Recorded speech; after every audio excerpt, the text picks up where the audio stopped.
Hi, this is Dr. Mike Yuan. Today I'd like to put our focus on Grandmaster Yang Sau Chung's solo form. All along in this series, I've said that advanced Tai Chi corrections I'm offering hinges solely on the public accessibility of this form. And until now, I've appropriately, I feel, placed the emphasis on recommending that you establish as part of your practice certain habits regarding external application and pushing hands so that we can agree on a common behavioral standard for developing the Fantan Li, the repelling power, and this Zheng Jing, this total body energy. That's really at the bottom of what differentiates Yang Sau Chung's and I believe the three generations before him and the other Taiji trend. You'll remember in previous episodes that I've opened the curtain, that I've offered a big picture perspective of Yang style Taiji Chuan practice in saying that now that we have Yang Sau Chung's form available, given that you can become a connoisseur of his form, which is one of my main aims, then we can begin to see that Yang Chengfu was sort of a middleman. He had the original, passed it on to Yang Sau Chung, who held down the anchor for the original. He lived a private life after 1949, so that all the young Taiji trend that became popularly known after that was an expression of Yang Chengfu's other side, which was his modification of the very, very strict, very, very martial original Taiji trend of Yang Luchan and made it into a popular exercise. And with that, he took away a certain kind of rigor, I'll say, in his choice adhering to the Ep.4 Chuanren, cloak and bowl descendant policy after he gave it to his first son, Yang Sau Chung. There was, like other teachers, there was a contentment that came over him in knowing that the next generation was taken care of. And so that freed him up to popularize Taiji Chuan without feeling the need to impose the same rigor. It takes energy, years of time and energy to hone this type of skill. Current lineage holders will tell you that. I mentioned before that that's one of the reasons for the privacy. It's not secretiveness as much as they don't have the energy to publicize it, because that would take away from the energy of their own private practice and the cultivation of their own followings. So Yang Chengfu's subsequent students, very sincere and dedicated, but it didn't seem that he taught that static power pushing. And if he didn't, there was a reason for it. However, it subsequently led to dissonance in the minds of young Tai Chi practitioners as to what is the authentic or the original Tai Chi. What I'd like to focus on in this video is Grandmaster Yang's solo form, to begin with some generalities. Remember, we're going to have to build our way into this, but to help inform you, not that you need to commit it to any practice yet, but just to consider certain points so that you may begin to reposition your perspective on your own practice and what you want to get out of your practice. Let's start then with the examination of one or two posture sequences that are common to all young Taiji. One that I found to be in particular a good example is Zhuanshen Pieshen Chui, That's turn the body and strike back with the fist, followed by Jinbu Banlan Trei, step forward parry and punch. Now, I'm deliberately not going to leave any links to videos that I recommend, because what's important is your own self-initiative, your own following your own predestination with YouTube or with your online searches. Whoever you come across, there's abundant content for you to access. So that is not one of our problems. It is one of the great advantages of bringing this work out now in this fashion, in that you can decide on your own, a little bit or a lot. That's all up to you, but definitely gregariousness and in studying the different ways, practitioners of different lineages following Yang Chengfu or the Yang line in general, follow them, and to make a connection between the head teachers and the general way that these two moves are done could be extremely revealing to you.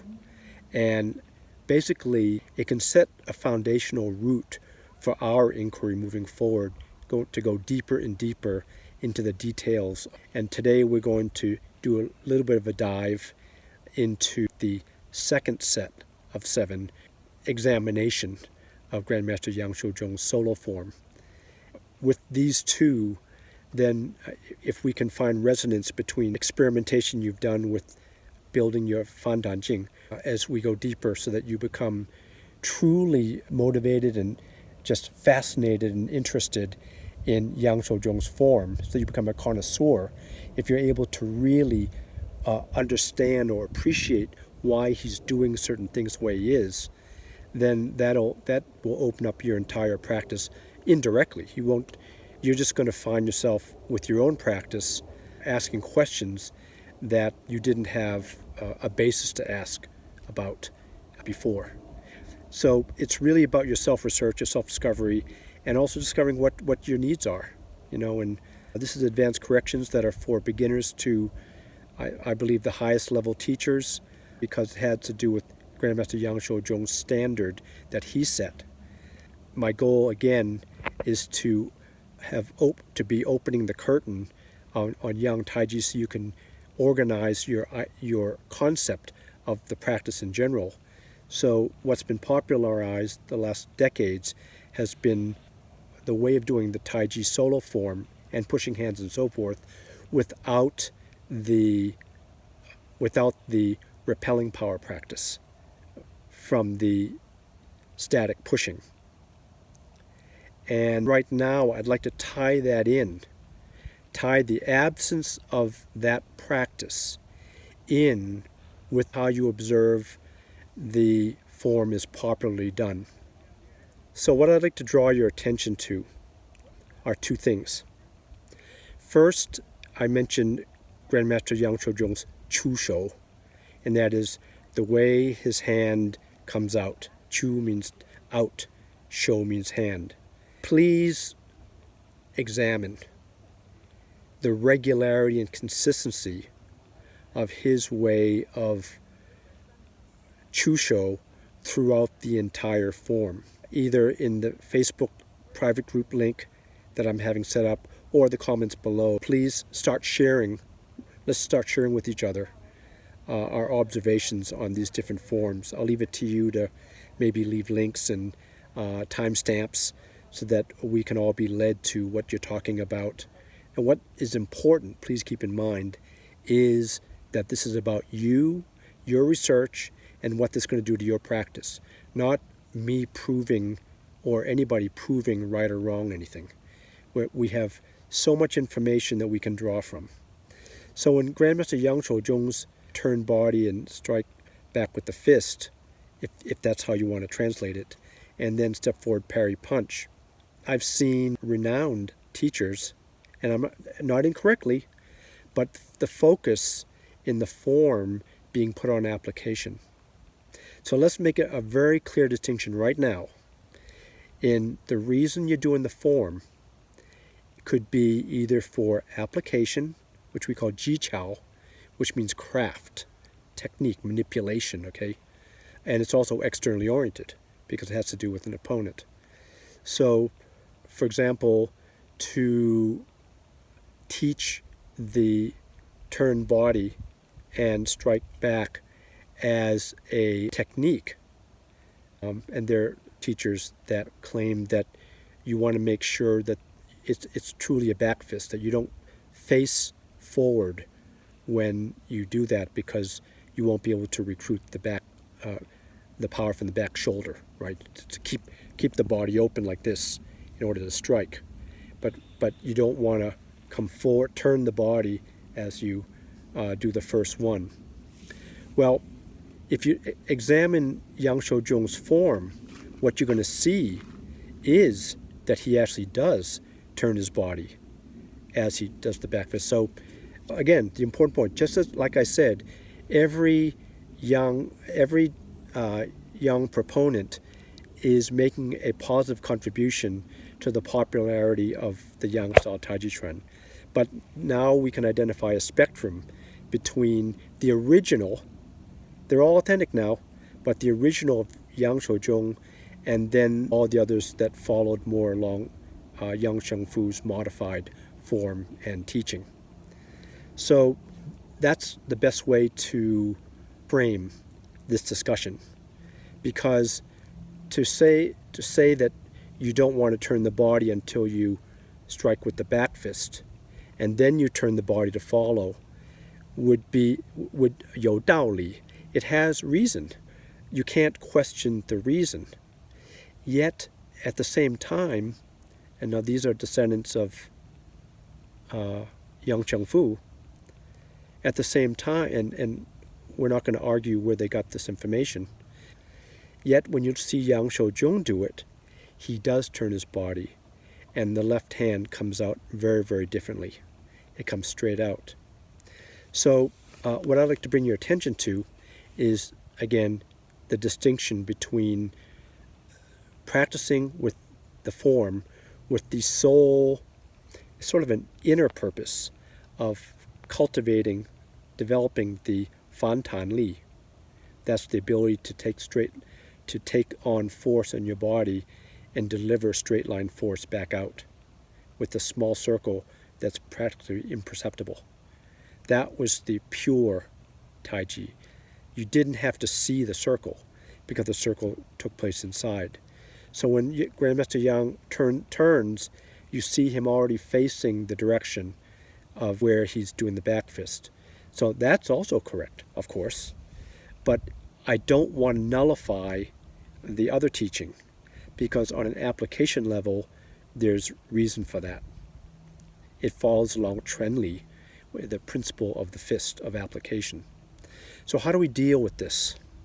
Well, like I said, I hope I'm not beating on a dead horse, it's just such an important point, is that when you do your form, distinguish between the rationale for doing a certain posture being for the sake of application, which in my opinion is hardly the objective of the original family, because everyone's got good applications. All systems are great. They can develop 1,000 ways of breaking and entering and so forth. That's at the level of technique. But the pride's possession is the power. So when Yang Sau Chung comes out with his left hand, both in twice in this sequence, notice how it's the same. It just comes straight out, and it's done in a very, very smooth yet precise fashion. And there's really the concern is not on any particular application given any particular self-defense situation. The form is being done for the development of that straight line force. And for that to happen, you need to be facing in the direction of your opponent. So we're looking at the highest level being done for the sake of fan tan li, and then more average understanding of the practice or goals of the practice being where you're looking for significance of this move having this application, this move having this application, this is why you need to do it this way. It is a level that you need to go through, and that's why these teachers are very valuable, who teach Ting Jing, understanding force, applications of the moves, how to deliver Fa Jing, and so forth. But those are all on the application level.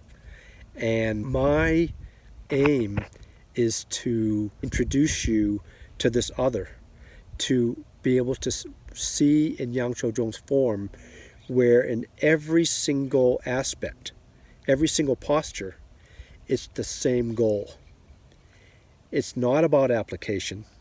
That's maybe 20, 30%. That's easy.